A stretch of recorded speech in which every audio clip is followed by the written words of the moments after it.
अस्सलामु अलैकुम वरहमतुल्लाहि बरकातुहू। उम्मीद है कि आप तमाम खैर व आफियत से होंगे। आज की इस वीडियो के जरिए से एक गुप्त मसला हम आपके सामने पेश करने वाले हैं। वो मसला ये है कि क्या बीवी की पीछे की शर्मगाह में हम बिस्तरी करना जायज है या नाजायज है, इस्लाम इस बारे में क्या कहता है। दूसरा मसला ये बतलाने वाले हैं कि अगर किसी शख्स ने अपनी बीवी से पीछे की शर्मगाह यानी टॉयलेट की जगह पर हम बिस्तरी की है तो क्या इससे निकाह टूट जाता है या निकाह नहीं टूटता है।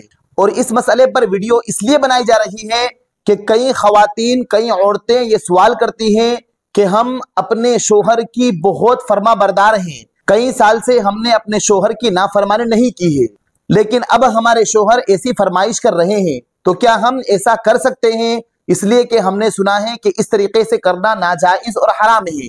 तो क्या अगर हम उनकी बात नहीं मानेंगे तो यकीनन हम गुनहगार होंगे, इसलिए कि हमने हदीस शरीफ में यह सुना है कि अगर किसी औरत को उसका शोहर बुलाए और वो इनकार कर दे और शोहर इसी हालत में नाराज उससे सो जाए और अगर वो औरत उस रात में इंतकाल फरमा जाए तो वो जहन्नम में जाएगी, वो जन्नत की खुशबू भी नहीं सूंघेगी।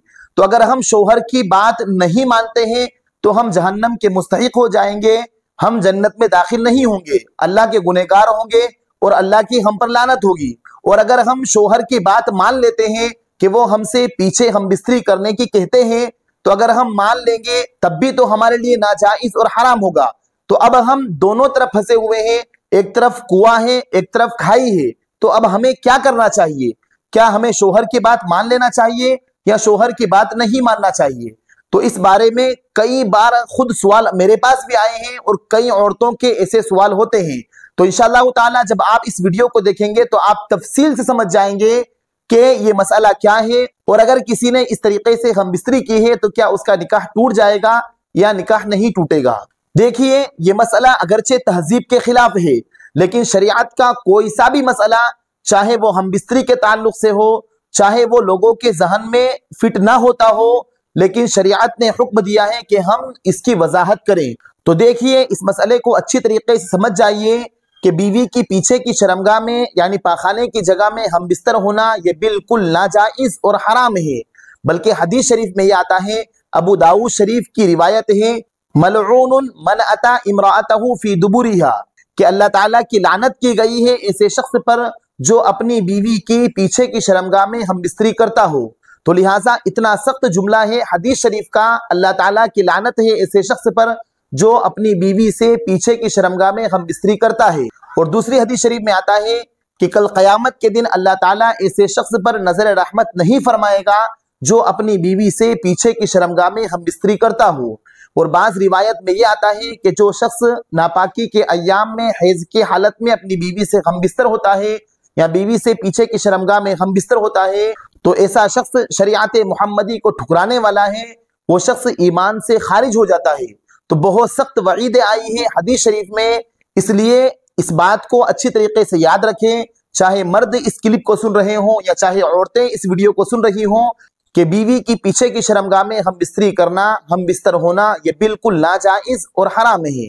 अब रहा दूसरा मसला कि क्या अगर कोई शख्स जिसे मसला मालूम नहीं था या मालूम था लेकिन उससे गलती हो चुकी है तो अब क्या उसका निकाह टूट गया है, क्या बीवी उसके लिए हराम हो चुकी है? तो याद रखिए कि पीछे की शर्मगाह में हम बिस्तरी करना ये बिल्कुल नाजायज और हराम है, लेकिन इससे निकाह नहीं टूटता है। अगर किसी ने जानते हुए या ना जानते हुए बीवी के पीछे की शर्मगाह में हम बिस्तरी कर ली थी तो उसको गुनाह मिलेगा, लेकिन निकाह नहीं टूटता है। अब उसे यह करना चाहिए कि वो सच्चे दिल से अल्लाह ताला से तौबा कर ले, अल्लाह ताला से गिड़गिड़ा कर आजिजी से तौबा इस्तिगफार कर ले, लेकिन इससे निकाह नहीं टूटेगा।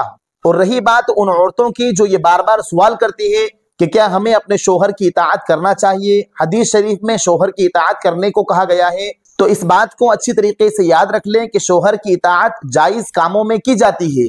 अगर शोहर जायज काम का मुतालबा कर रहा है, किसी जायज काम करने की कह रहा है, उसमें बीवी पर इताअत लाजिम है।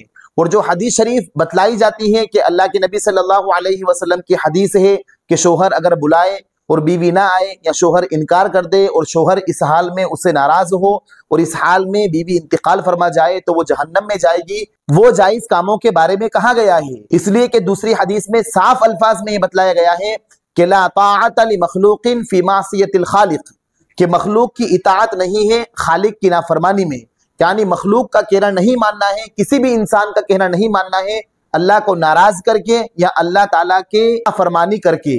तो लिहाजा इस बात को अच्छी तरीके से याद रखिए कि शोहर की इताअत जो करना है वो फर्मा बरदारी वाले काम में करना है, जिसका अल्लाह ताला ने हुक्म दिया है, जिसका अल्लाह ताला ने जिसको जायज कहा है। लेकिन नाजायज काम में हम शोहर की बिल्कुल भी इताअत ना करें, इसमें हमें कोई गुनाह नहीं मिलेगा बल्कि हमें सवाब मिलेगा। हमें उसे समझाना चाहिए। बाज औरतें ये कहती हैं कि बार बार शोहर रिक्वेस्ट करता है, बार बार कहता है, तब भी चाहे वो कितनी बार भी कहे या वो कितनी भी रिक्वेस्ट करे, तब भी हमें उसे नरमी से समझाना चाहिए, लेकिन इस काम को नहीं करना चाहिए। और मर्द हजरात को भी इस मसले को अच्छी तरीके से समझना चाहिए। तो उम्मीद है कि आप इस मसले को अच्छी तरीके से समझ गए होंगे। अगर वीडियो अच्छी लगी हो तो आप हमारी इस वीडियो को दूसरों के पास जरूर शेयर करें और साथ साथ हमारे चैनल को भी सब्सक्राइब कर लें। और ये जो तमाम जानकारी हमने आपके सामने पेश की है, ये मुख्तलिफ किताबों से लेकर मशहूर दारुल इफ्ताओं से लेकर हमने आपके सामने पेश की है। फजज़ाकुमुल्लाहु खैरन व अहसनल जज़ा। अस्सलामु अलैकुम व रहमतुल्लाहि व बरकातुहू।